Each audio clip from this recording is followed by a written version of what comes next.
DMT, or dimethyltryptamine, is a neurotransmitter found in many plant and animal species that, when ingested in conjunction with an MAOI, causes profound entheogenic experiences in which the user is thought to experience God. This chemical admixture is generally thought to have been first discovered by Quechua shaman in the Amazonian rainforests of South America when they combined the MAOI containing B. capi vine, known by the indigenous peoples as the vine of the soul, with Psychotria viridis, which contains DMT in the ritual brew ayahuasca. When asked by Western anthropologists where they came up with the idea to combine these two plants, out of the myriad of species that they could have blended together in the hotbed of creation known as the jungle, they explained that the plants themselves had told them to. Prior to this encounter, Westerners had little experience with the psychedelic tea. When the Spanish and Portuguese conquerors of the 17th century first happened upon the ayahuasca ceremony, they believed it to be the work of the devil, a pagan ritual to be abolished and replaced with Catholicism. On account of this, the ayahuasca ceremony was intertwined with Catholic saints in some regions, much in the same way that curanderismo and Santeria have adopted Christian iconography into their rituals. But had those Western missionaries looked deep into their own holy books, they would have realized that DMT had been there from the very start. Still to come, we'll explore encounters with DMT in the ancient Western and Eastern worlds.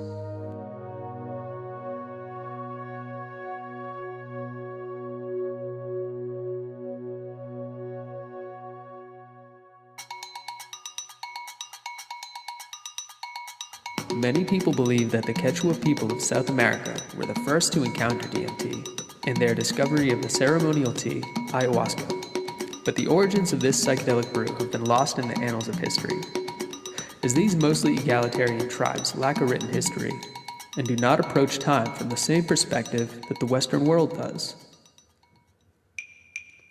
Despite this unfortunate reality, archaeological evidence can tell us a bit more of the historical usage of DMT in South America. In the 1990s, a team of archaeologists uncovered a smoking pipe in Argentina made of puma bone that was found to have resin from the yopo bean, a seed pod containing dimethyltryptamine. Radiocarbon dating of the plant material inside gave a date of 2130 BC, meaning that the ritualistic use of DMT-containing plants in South America is at least 4,000 years old. But believe it or not, the interaction between humans and DMT-containing plants probably goes back much further. Up next, did the ancient Egyptians know about DMT?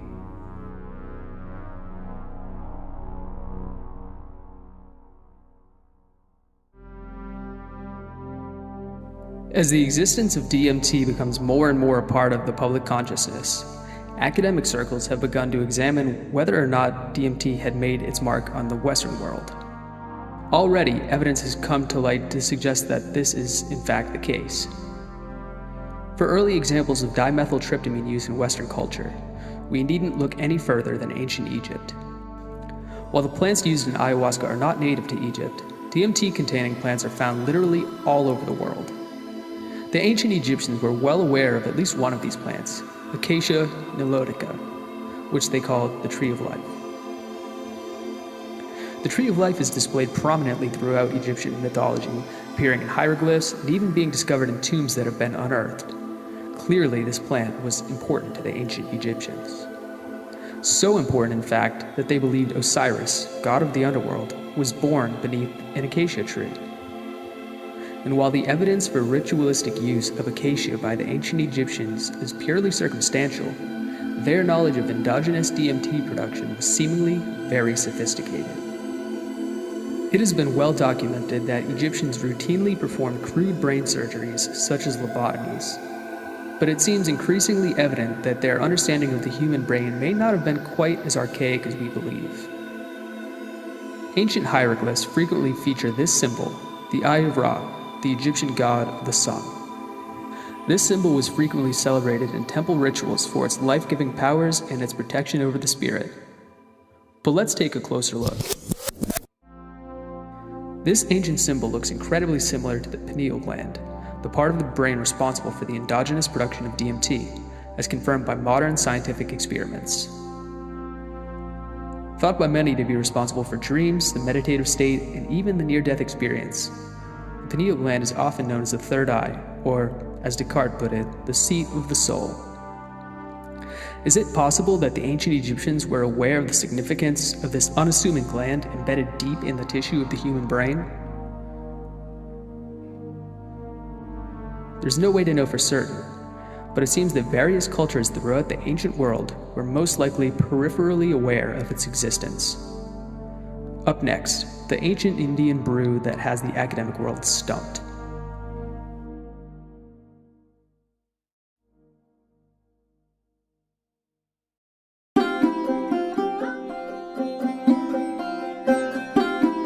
The ancient Hindu Vedas are thought to be some of the earliest religious texts in recorded history. These holy books make frequent references to a beverage, soma, which they strongly praise, going so far as to call it the god of the gods. But somewhere throughout the course of history, the true identity of this plant concoction has been lost. Since the late 1960s, there have been many proposals as to its true identity, from cannabis to amanita mushrooms to ephedra. But could soma have been a DMT-rich brew like ayahuasca? While there are many DMT-rich plants in India, evidence to suggest that the ancient Hindus were aware of it is scant. Or is it? Looking back at ancient Hindu artwork, one can see many commonalities with modern psychedelic art. Could a DMT-rich soma be responsible?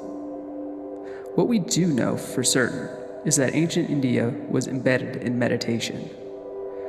Much of their artwork depicts a bindi, covering the sixth chakra, said to be the seat of concealed wisdom.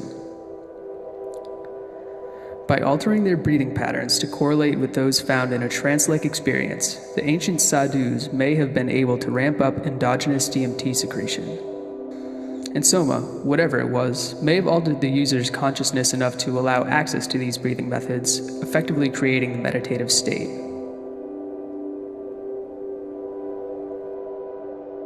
It is worth noting that India and Iran developed from the same proto-culture, whose Zoroastrian faith made reference to soma under an alternate spelling, sauma. Early Iranian culture, much like ancient Indian culture, reflects usage of huama, which is believed to be the same thing.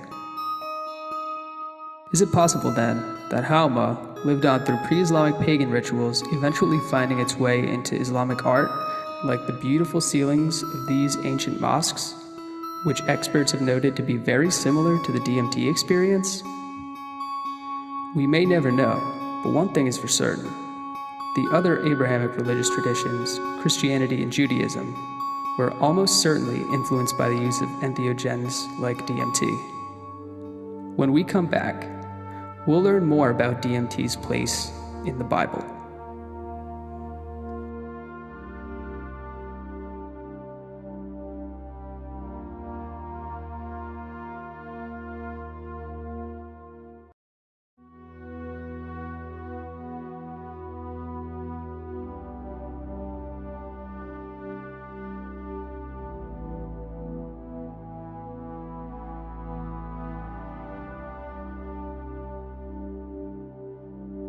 As we discussed earlier, evidence suggests that ancient Egyptians were aware of the significance of the pineal gland and may very well have understood what we now know as DMT. This is the same Egyptian culture from which virtually the entirety of Western culture and the three largest world religions has evolved. Moses, who is equivocally considered a prophet by Judaism, Christianity, and Islam, led his people out of Egypt, eventually having a revelation while speaking to a god in a burning bush on a mountaintop. But what was this bush that caused the Prince of Egypt's great epiphany, inspiring him to write the Ten Commandments? Many mainstream scientists at reputable universities around the world now believe that it may have been none other than the acacia bush. the same bush revered by Egyptian culture for having birthed their gods. Could this be a coincidence? One might argue that the desert conditions of Egypt could have caused a wild brush fire, much like the fires that plague the state of California today.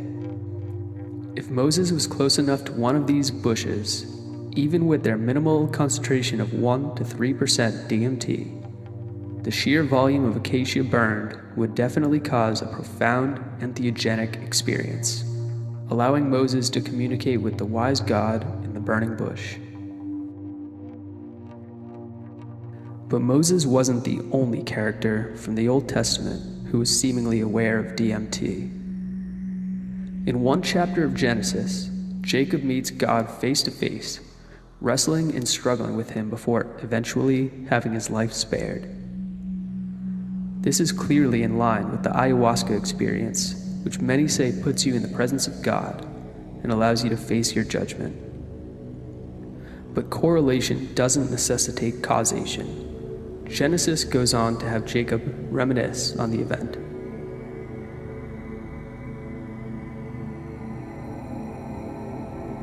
And Jacob named the place Pineal, explaining, "Certainly I have seen God face to face and have survived." Genesis 32:30. And it didn't stop in Egypt. Even the Zeus-fearing pagans of pre-Christian Greece seem to have been aware of DMT, with an elite cult centered upon a mysterious elixir called kykeon, involving rituals, visions, and conjuring of an afterlife.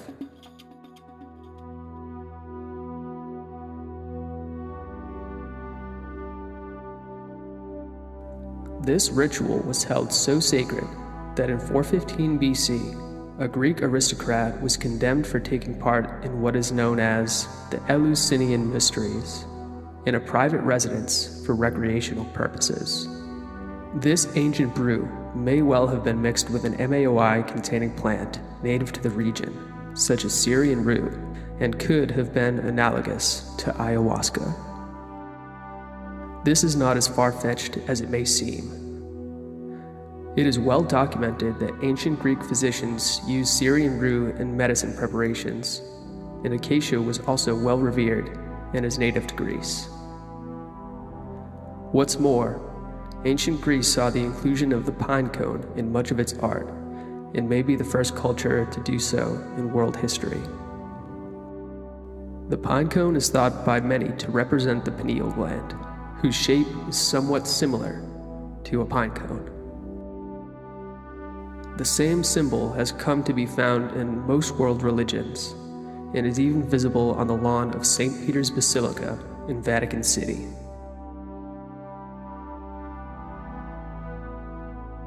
If this pine cone truly does represent the pineal gland, the early church may have been aware of the significant role it plays in religious experience. Perhaps even in the religious experiences of Jesus Christ himself.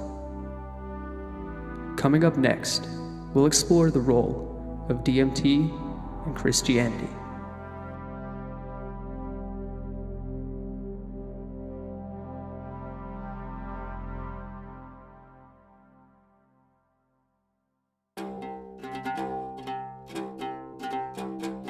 For almost all of his adult life, Jesus of Nazareth lived as a carpenter, helping his father, Joseph, and by some accounts his brothers, in the family business, as was commonplace in ancient Israel.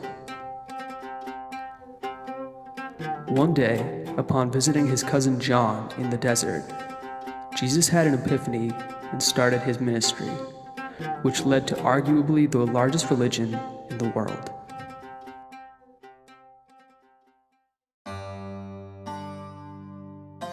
His cousin, an eccentric man, lived on a diet of locusts and wild honey. In many ways, John lived the life of a shaman, performing ritualistic baptisms on people in which he dunked them in the river. It was after such a baptism that Jesus began walking the earth and teaching about God. But the baptisms of ancient Israel were unlike the baptisms of today. Participants were held under the water for much longer periods of time, in which they had to hold their breath. Such an experience, quite likely, would activate the sympathetic nervous system, creating a fight or flight response. When the body truly began to believe it was drowning, an excretion of DMT reserve may have been released, as is believed to happen in near-death experiences. If this is the case, the corresponding ego death alone could have been responsible for Jesus' correspondence with the divine. But after Jesus' baptism, he chose to spend another 40 days and 40 nights in the desert, where food and water were scarce, and temperatures frequently reach extremes. During this time, Jesus is said to have been tempted by the devil, who offered him earthly possessions. Jesus denied the devil before eventually being watched over by angels. If one perceives the temptation of Christ as having happened within the mind's eye, it is likely that Jesus' 40-day fast was responsible for his hallucinations, both of the devil and of the angels.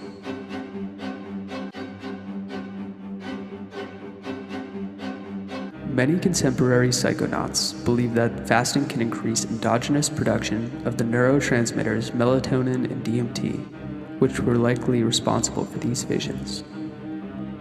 Matthew 6:22 has been interpreted by some to mean that Jesus may have been aware of the pineal gland's significance in his religious experiences. If your eye be single, your whole body will be filled with light. What's more, some researchers consider the biblical manna, which is represented by the body of Christ in modern churches, to be none other than psilocybin mushrooms. While at first glance this may sound like little more than conjecture, there is evidence in the Bible to suggest that this may be true.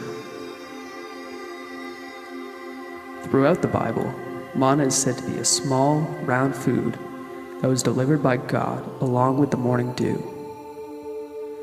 Anyone who didn't consume their fair share of the sacred gift in a timely fashion would see it go bad and breed worms within a day's time, which is often true of wild mushrooms. When Jesus shared the Eucharist, the bread of life, with his apostles, it was to induce the Holy Spirit as a shared experience of God. The bread of life, of course, was manna.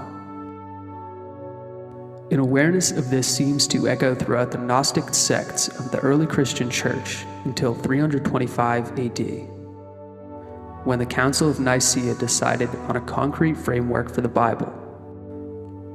A framework that would describe less the esoteric ideals of spirituality, and more so establish a dogmatic canon of Jesus' birth, life, and death. Emperor Constantine solidified this by punishing all dissenting points of view as heresy, sentencing their practitioners to death.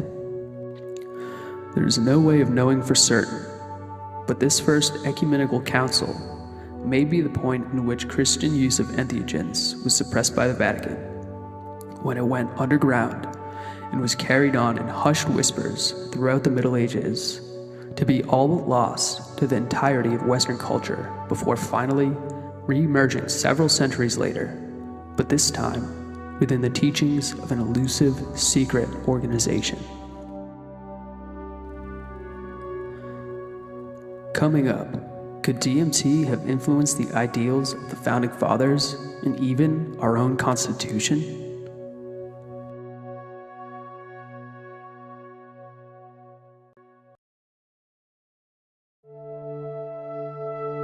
According to the Hebrew Bible, after Moses wrote the Ten Commandments, he was instructed by God to make a chest in which the Israelites would carry the stone tablets. This gold-adorned chest was made out of the wood of what is referred to in the Bible as the shittah tree, long accepted by scholars as being synonymous with acacia. Later, in the New Testament letter to the Hebrews, the ark is said to contain not only the tablets on which the Ten Commandments were written, but also a staff belonging to Moses' brother Aaron and a jar of manna.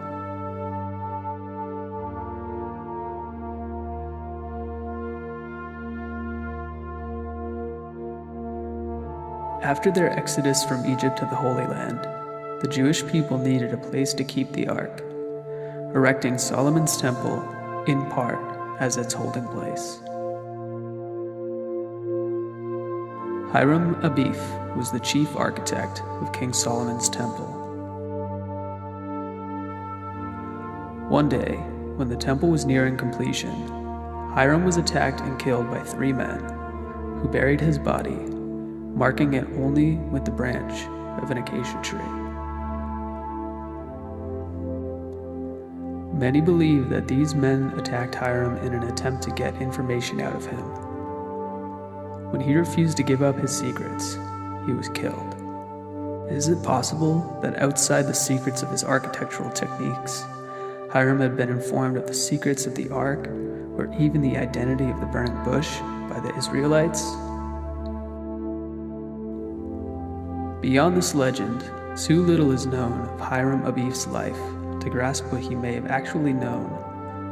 But the ancient and accepted Scottish rite of Freemasonry traces the origins of their fraternal organization to Hiram, whom they call the widow's son.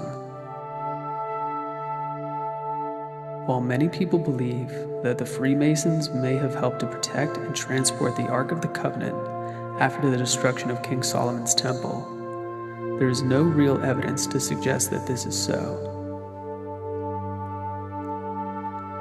In fact, for nearly 2,000 years after Hiram's death, there is no written history of Freemasonry. This secret society's history was likely carried on in initiation rites and oral traditions until about the time of the Age of Enlightenment, when written accounts of the elusive fraternity began to surface.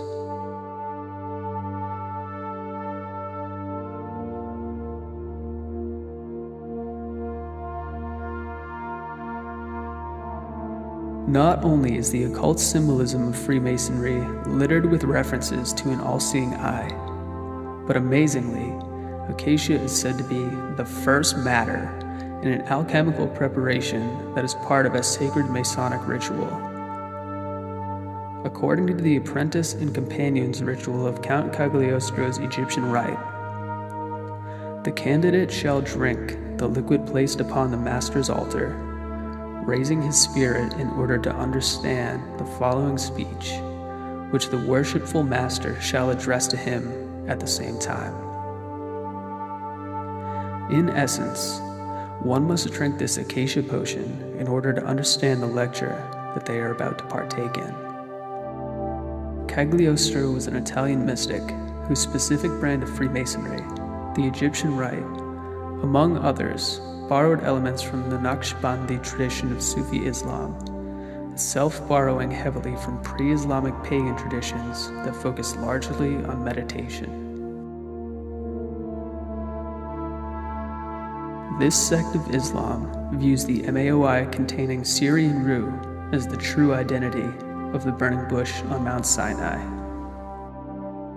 As a result, the Royal Archdegree of Freemasonry went on to make explicit references to this entheogenic plant.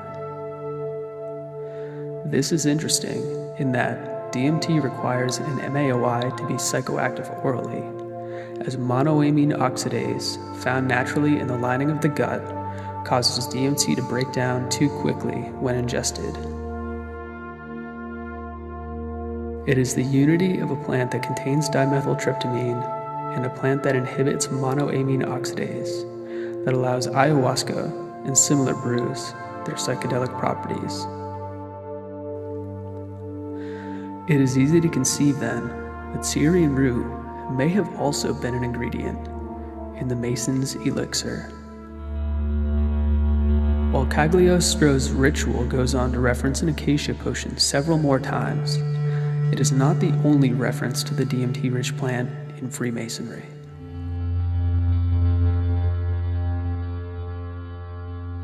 In fact, acacia seems to be seminal to the organization of Freemasonry. Knowledge of its psychoactive use seems to have been entirely commonplace, at least until the early 19th century, after the death of Cagliostro and other mystics like Russia's Melusino, a practicing chemist.